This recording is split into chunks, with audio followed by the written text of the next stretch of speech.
ప్రసంగి గ్రంథం 7వ అధ్యాయములో 2 వచనాలు చూడండి.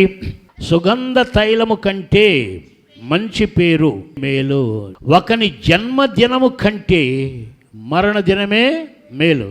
నీవు పుట్టినరోజని పండుగ చేసుకుంటున్నావు, పుట్టినరోజని కేక్ కట్ చేస్తున్నావు, కానీ దేవుని నమ్ముకోలే. దేవునికి నీ హృదయంలో సోటి ఇవ్వాల.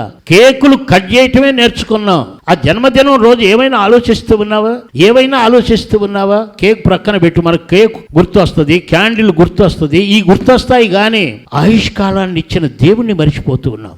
ఈ రోజు నీవు జన్మదినం జరుపుకుంటూ ఉన్నావు అంటే కారణం దేవుడు ఆయుష్కాలాన్ని ఇచ్చాడు. ఆయనకి ఏమైనా స్తుతులు చెబుతున్నావా? ప్రభువా, ఒక సంవత్సరంలోని ఇంకో సంవత్సరంలోనికి నడిపించావని స్తోత్రాలు చెబుతున్నావా?